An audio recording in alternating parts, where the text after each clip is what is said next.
So I had never heard of using an EpiPen to treat hypoglycemia. But when I saw this comment, I thought, well, I think it kind of makes sense because we know that when the body secretes more epinephrine because of stress or injury or illness, that it can make the blood sugars higher. So I did a literature search to see if I could find any articles that suggested using EpiPens in lieu of glucagon to treat hypoglycemia.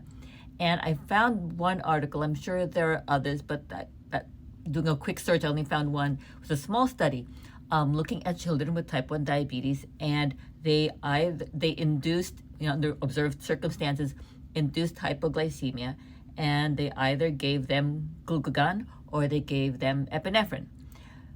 Glucagon, after 15 minutes, raised the glucose by about 50. So, since someone usually has symptomatic hypoglycemia, blood sugars are around 40 or 50, that means that the glucagon raised it to around 90 or 100.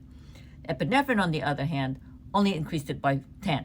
So that means that if you were 40 to 50, then you would only get your blood sugar up to 50 or 60.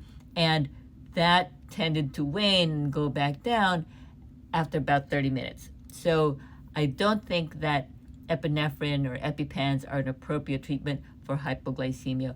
Although, if you've got nothing, then I suppose you could try an EpiPen to see if that worked. But ideally, you want to make sure you have glucagon on hand.